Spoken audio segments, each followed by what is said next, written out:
Ever feel like just starting that thing you know you need to do is harder than actually doing it?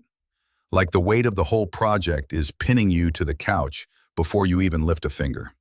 You stare at the blank page, the cold email draft, the messy garage, and it just feels massive, impossible even. Raise your hand if you've been there. Yeah, me too. Honestly, that feeling has stolen so much of my time. But what if I told you the biggest lie your brain tells you about starting is that it has to be hard?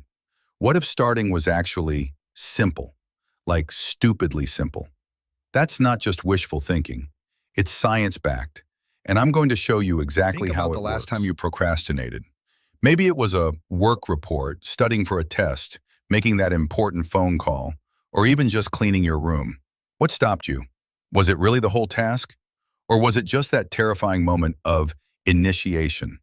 That moment where you have to cross the threshold from thinking about it to actually doing it. Our brains are wired to resist that shift. It feels like effort, like commitment, like climbing Mount Everest in flip-flops. But here's the secret truth. Starting isn't the mountain climb. Starting is So just today, putting on we're your boots. We're busting the myth of the hard start. We're talking about one tiny habit, just one, that completely rewires how you approach anything daunting. It's called the 2-minute rule, and it's not about doing the whole thing. It's about tricking your brain into action in the easiest way possible. And trust me, it's Here's way the core simpler than you three-step think. structure We're diving into to master this. The stalled task trap. How to spot what's really holding you back. It's not laziness. The tiny commitment, the exact words to tell yourself, and why they work like magic.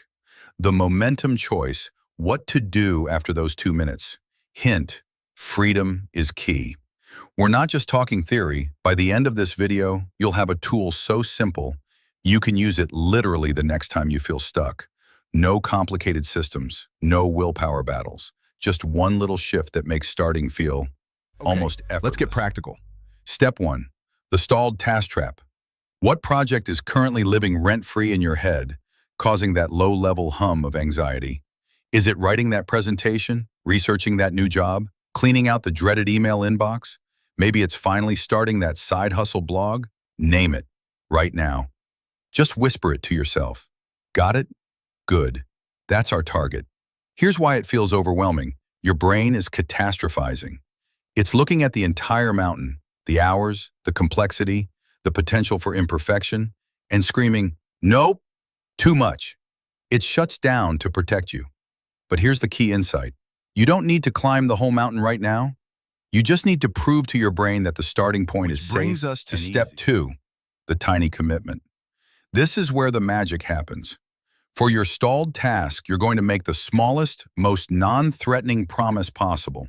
I only need to do this for 2 minutes. Seriously, that's it. Say it out loud with me. I only need to do this for 2 minutes. Feel how much lighter that is? You're not committing to the report, just to opening the document. Not committing to cleaning the whole garage, just to picking up one tool. Not committing to the workout, just to tying your shoes or stepping onto the mat. Let me show you a quick win demo. Say my stalled task is writing a cold email I've been dreading. My brain sees perfect pitch, fear of rejection, hours of research. Nope. Instead, I say, I only need to work on this for 2 minutes. I set my timer. My only goal? Write one sentence, just the opening line. Hi, Joan. I really enjoyed your article on starting is easier than you think, actually. Boom. Timer starts. I write that one line. That's it. I Which did it leads perfectly to started. step 3, the momentum choice.